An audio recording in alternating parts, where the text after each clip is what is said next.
Supreme court Punjab ऐं KP में चूंडनि बाबति ॿुधणी लाइ फुल कोर्ट जोड़ण वारे अटॉर्नी जनरल जी इस्तदा रद्द करे छॾी। नाणे ऐं दिफ़ा वारा सेक्रेटरी सूमर ते तलब। चीफ जस्टिस जी सरबराही में 3 रुकनी बेंच पीटीआई जी दरख़्वास्त ते ॿुधणी कई। चीफ जस्टिस उमर अता बंतियाल चूंडनि वारे मामले ते हुकूमत ऐं अपोज़िशन खे ॻाल्हियूं करण जी तजवीज़ ॾींदे चयो त ॿई धुरियूं ॻाल्हियूं कनि त ॿुधणी कुझु देर लाइ मुलतवी करे सघूं था। ॻाल्हियूं न कयूं वयूं त आइनी किरदार अदा कंदासीं।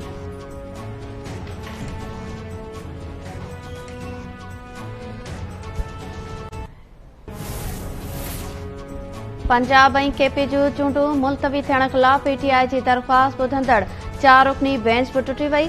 जस्टिस अमीनुद्दीन खां पोइ जस्टिस जमाल मंदोखेल बि ॿुधणी खां माज़रत करे छॾी। जस्टिस जमाल मंदोखेल चयो आहे त हुकुम कोर्ट में नाहे लिखायो वियो, नई मुशावरत कई वई। मामले ते ओपन कोर्ट में गौर कयो वञे। मां सम्झां थो त बेंच में मुंहिंजी ज़रूरत नाहे। अल्लाह सुप्रीम कोर्ट खे पंहिंजे पनाह में रखे ऐं जेको बि फ़ैसिलो अचे सभिनी खे क़बूल हुजे। सभु आइन जा पाबंद आहियूं ऐं रहण चाहियूं था।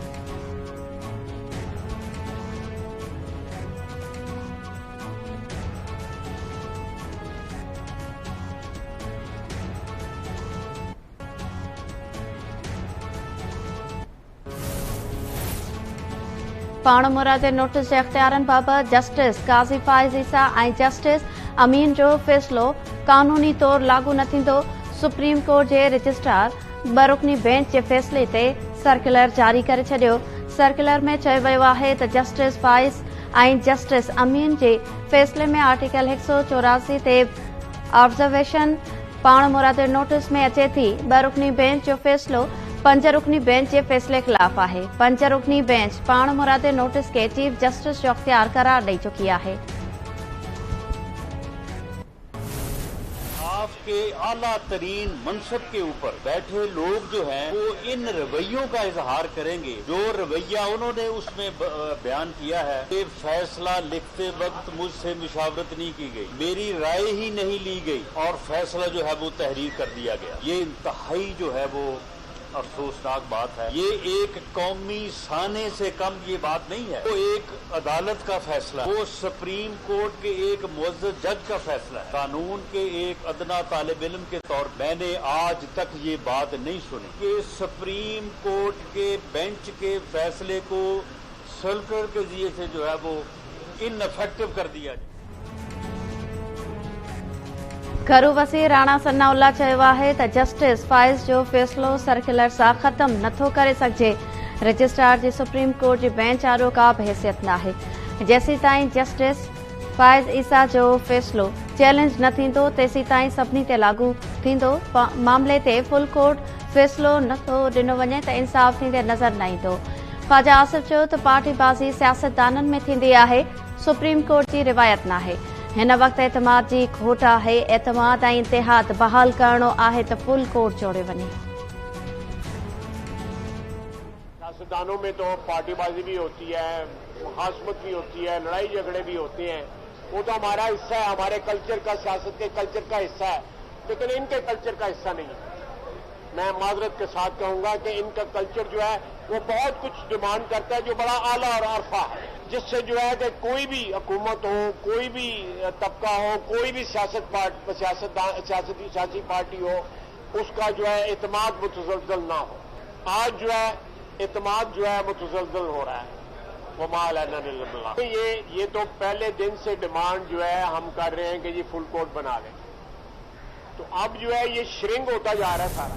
हमें एक बहुत बड़ा लॉ एंड ऑर्डर की सिचुएशन की तरफ हम चले जाएंगे और मुझे नहीं लगता इस वक्त किसी भी इदारे में इतनी जान है कि अगर हम एक खाना जंगी में, फॉर्मल खाना जंगी में या लॉ एंड ऑर्डर में चले गए तो वो हमें कोई बचा पाएंगे। जो स्टेक होल्डर्स हैं उनकी जिम्मेदारी है कि वो पाकिस्तान को आईनी कोलैप्स से बचाएं। जो हुकूमत चीफ जस्टिस के और सुप्रीम कोर्ट के फैसले में अमल नहीं करेगी, साथ वही होगा जो यूसुफ रजा गिलानी साहब के साथ हुआ था या नवाज शरीफ के साथ हुआ था। फिर शहबाज शरीफ और काबीना को घर जाना पड़ेगा।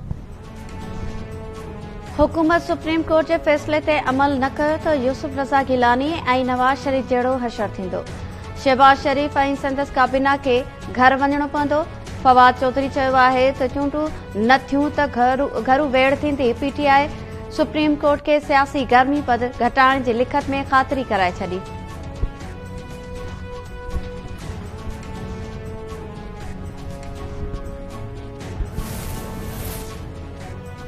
सदर आरिफ अलवी वज़ीर आज़म की सिफारिश से सुप्रीम कोर्ट के सीनियर तरीन जज जस्टिस काज़ी फ़ाइज़ ईसा खिलाफ नज़रसानी रेफरेंस वापस वठण की मंजूरी ॾेई छॾी। सदर आइन के आर्टिकल 48(1) तहत वज़ीर आज़म की सिफारिश से मंजूरी ॾिनी। वज़ीर आज़म गुज़िरियल ॾींहुं रेफरेंस वापस वठण जूं हिदायतूं ॾिनियूं हुयूं। वज़ीर आज़म शहबाज शरीफ पारां इस्लामाबाद में मुफ़्त अटो फराहम कंदड़ सेंटर जो दौरो अवाम जा मसला भी मालूम कया। शहबाज शरीफ चयो आहे त मुफ़्त अटे जी विरासत में ईंदड़ समूरा मसला हल कया वेंदा। इंतजामिया मुफ़्त अटो वठंदड़ माण्हुनि खे बेहतर सहूलतूं ॾेई अटे जी फराहमी यकीनी बणाए। औरत जज के धमकी ॾियण वारे केस में पीटीआई चेयरमैन इमरान खान जा ज़मानत न थियण जोगा गिरफ़्तारी वारंट्स ज़मानत थियण जोगनि गिरफ़्तारी वारंट्स में तब्दील। इस्लामाबाद जी अदालत इमरान खान की दरख़्वास्त मंजूर कंदे वारंट्स के 18 अप्रैल ताईं ज़मानत थियण जोगनि वारंट्स में तब्दील करे छॾियो। नेपरा 23 जनवरी ते मुल्क में थियल ब्लैकआउट की रिपोर्ट जारी करे छॾी। एनटीडीसी, जनको 2, port Qasim electric power company ऐं के इलेक्ट्रिक ब्लैकआउट जूं ज़िम्मेवारियूं करार। रिपोर्ट में चयो वियो आहे त बिजली विरहाईंदड़ लाइन में सलाहियत खां वधीक बिजली छॾण सबबि मुल्क में बिजली बंद थी। निज़ाम के जदीद बनाइण की ज़रूरत आहे। मेरा नाम आमिर है। हम 4 लोगों का ग्रुप है, आमिर, बिलाल, जहूर और जवेद। हम मुल्तान से तल्लक रखते हैं। हम पहले वहाँ मुल्तान में टावर से बैटरियां और उसका सामान वगैरह निकालते हैं। तो अब हम 2-3 दिन से यहाँ सिंध कनकोट कश्मीर आए हुए थे। यहाँ मुकेश के पास हम रिहाइश पजीर थे और SHO सिकंदर पंवर के लिए हम काम करते हैं।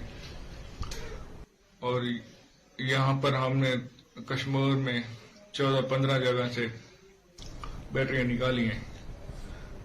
पिछली रात भी हम एक यहाँ टावर से बैटरी निकाल रहे थे तो गांव वाले उठ गए, मुजामत हो गई और फायर हो गया, हम पकड़े गए। और ये बैटरियां हम सलीम मौलवी नामी एक दुकानदार है लाहौर, उसको बेचते हैं।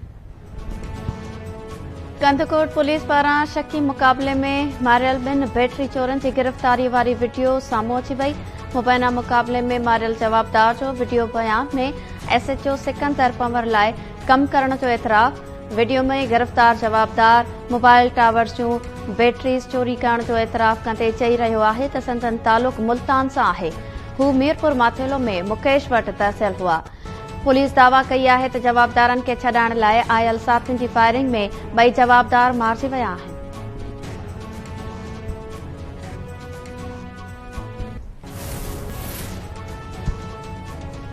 ऐं अमेरिका जे अॻूणे सदर डोनाल्ड ट्रंप जे परते जुर्म लागू। ट्रंप जो ॾोह मञण खां इनकार। मैनहट्टन जे ग्रैंड ज्यूरी ट्रंप ते परते जुर्म लागू करण जो फ़ैसिलो। ट्रंप कार्रवाई के सियासी इंतकाम ऐं इलेक्शन में मुदाख़लत करार ॾींदे चयो आहे त डेमोक्रेटिक्स अमेरिका के अज़ीम तर बणाइण जी कोशिश के नाकाम बणाइण चाहिनि था।